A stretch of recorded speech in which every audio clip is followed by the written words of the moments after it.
महाराज सनातन सदगुरु निराम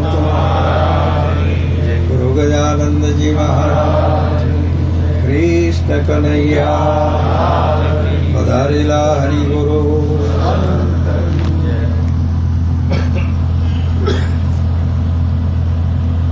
तो सदगुरु वचन विचार तो प्रगटे निर्मल ज्ञान। सदगुरु वचन विचार तो प्रगटे निर्मल ज्ञान। रवि उगे रजनी टळे होए अविद्याना। हो वचने वर्या ते विश्वथी न्यारा ने पूजाए थईने देवो। राम कृष्ण जी जळके जगत मां पुराणे दाखलो देवो। हे मूळ वचन नो मरम कोण जोणे होए राजा हरिचंद्र जेवो। हरजी प्रभु तेनी पूठे पूठे भरे समझाए तो सतनाम शिवो। तो गुरु गंगा गुरु गोमती गुरु काशी ने केदार। सकल तीर्थ आवी वसे श्री सदगुरु चरण मोजार। सियावर रामचंद्र सदगुरु भगवान। આજે આ પવિત્ર પાવન આજના દિવ્ય પ્રસંગે પધારેલ પ્રગટ પરમાત્મા સ્વરૂપ એવા સંતો, આજના આ મંગળ પ્રસંગે પધારેલ માલસણા મૂળ ગાદીથી પધારેલા બાબુરામજી महाराज, ચારણરામજી महाराज, સરદારસિંહજી महाराज, અમારા ગિરધારી રામજી महाराज, અમૃતરામજી महाराज, મંચસ્થ પર બિરાજમાન આ જ્ઞાન ગાદી પ્રિય બધા આચાર્ય ભગવંતો સંતો સંત માતાઓ, આજનો પ્રસંગ સદગુરુ મહારાજનો મહિમા છે, ગજાનંદજી મહારાજનો મહિમા, આ 51મો મહિમા સાર એની અંદર તમામે તમામ અમારા મહારાજ શ્રીના જે પ્રેમથી જે એમને ગુરુ મહારાજના મહિમામાં તમામે તમામ અધિકારી પુરુષો અને તમામે તમામ શિષ્યગણ બધાને તન મન ધનથી આ મહિમાની અંદર તમામ સહભાગી બની અને આજે હમણાં જ આપણે પ્રયાગરાજની અંદર કુંભ ભરો એ કુંભમાં આપણે જવા માટે તો કેટલો સમય જોઈએ, પછી પૈસા જોઈએ, આ શરીર ત્યાં અને જવું પડે, આ બધું જ કરવું પડે. તારે એ કુંભમાં જઈને આપણે ગંગામાં સ્નાન કરીએ અને આપણા શાસ્ત્રો અને સંસ્કૃતિના કહેવા પ્રમાણે એ ગંગા એ પાપોને ધોવાવાળી છે. શશી તાપમ અને ગંગા પાપમ.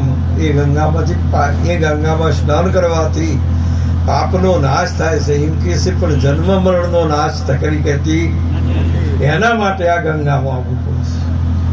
પાપ તો ત્યાં ધોઈ નાખે છે બાપ, એ શાસ્ત્ર પ્રમાણ આપે છે.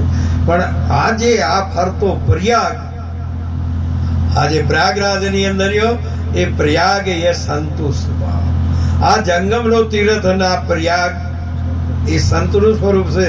ફરતો પ્રયાગ આજે આ લીંબુની આજે આ ગુરુ મહારાજના મહિમાની અંદર આવા સંતો પધારી અને આપણોને આ જ્ઞાન ગંગામાં સ્નાન કરી આવી અને આપણા મૂળ સ્વરૂપની જે અનુભૂતિ કરાવી તે બદલ આ મહાપુરુષોને કોટી કોટી વંદન. આવા મહાપુરુષો યુગે યુગે ભગવાને તો કીધું કે યુગે યુગે કાયમ હું સંત સ્વરૂપે હાજર છું સુને.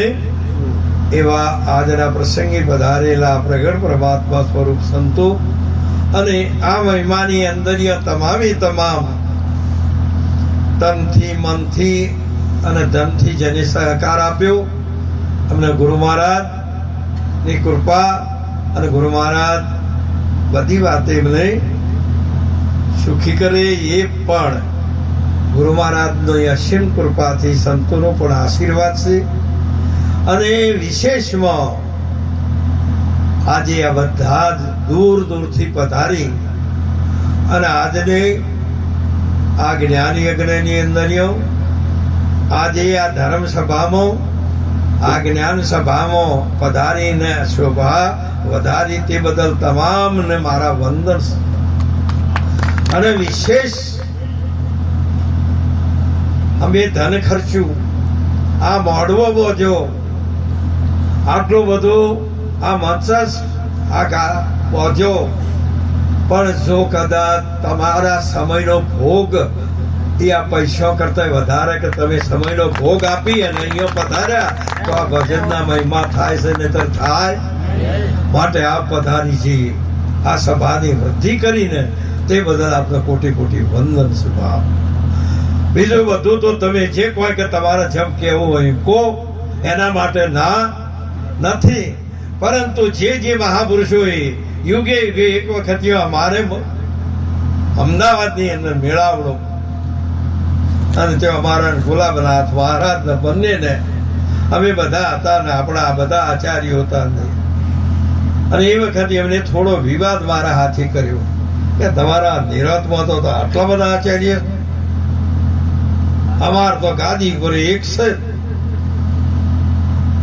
મેં કીધું વાત સાચી છે બાપજી,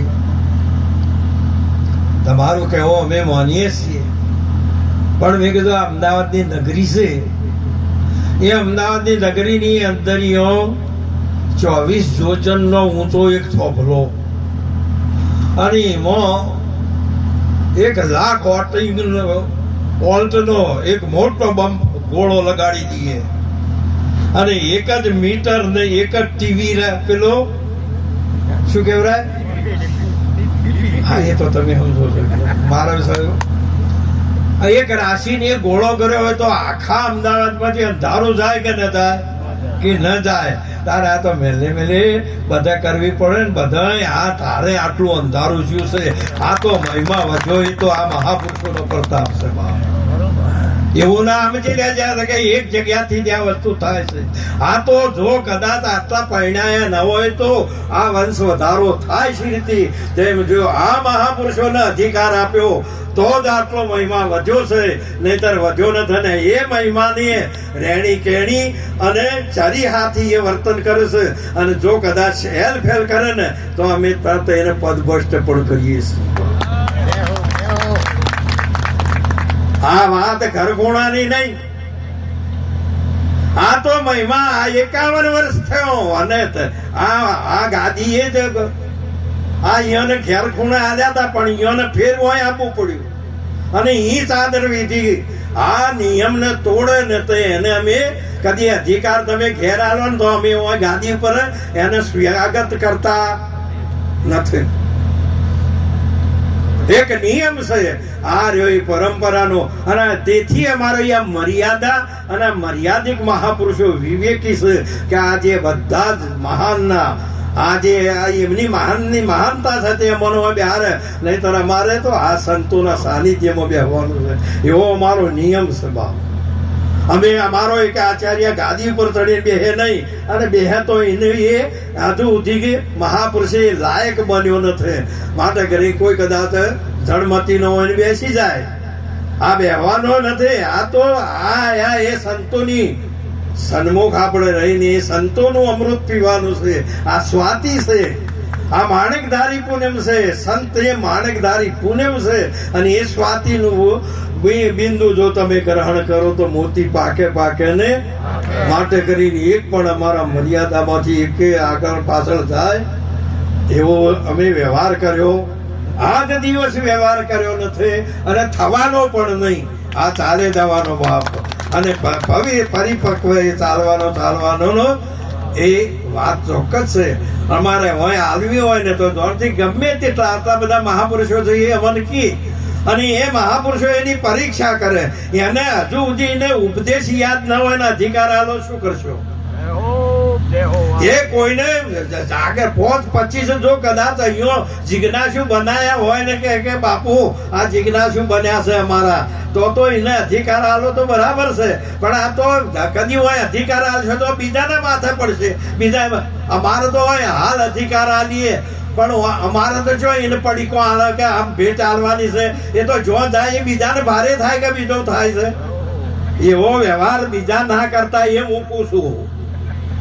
માટે કરીને બીજાના માથે પડો એવો વ્યવહાર કરતા નહીં. માટે કરીને તમે જો તો સેવા કરો ને કરો. આ બધા જ અમારા મહાપુરુષો અમારા કરતા વિશેષ જ્ઞાની છે, પણ આજે અહીંયા બેઠા છે બધા જ. હાલ હો અમારા જે કોઈ પુરુષો છે, જો છે છેટો અમદાવાદ થી આવ્યો કે મુંબઈ થી આવ્યો હોય, એ બધા જ સન્મુખ બેઠા. સુરતના બધા જ અધિકારી પુરુષ હમણાં ઉભા કર્યા હોય તો આશી રાત એ સત્સંગ કરે એટલી શક્તિ એમના પાસે છે. પણ આજે ગુરુ ના અહીં આયા ને એટલે ગુરુના ઘેર જઈને ગાદી ઉપર બેહાય, બાપાના હોશિયાર જઈને બેહાય, પહોંચેથી બેહવું પડે એવી રીત પહેલી સમજાય છે. માટે કરીને આ વાતને તમારે સ્વીકારી લેવાની. અને આપણા મહાપુરુષો છે ને એ એવો આ જે વિવેક છે ને એવો જળવાવો જોઈએ. આજે ગજાનંદજી મહારાજ નો નહીં, આ તો પુરુષોત્તમ મહારાજ નો મહિમા છે. એવું ના સમજી લેજો કે આ ગજાનંદ મહારાજ તો ભલે અમે બોલીએ, પણ આ જ્ઞાન તો અનાદિનું છે, પાછું હમણોનું નથી. કોઈ કદાચ કહે કે આ ગોમનું છે તો એ કોઈ દાડો બને એવું જ્ઞાન તો અનાદિ છે.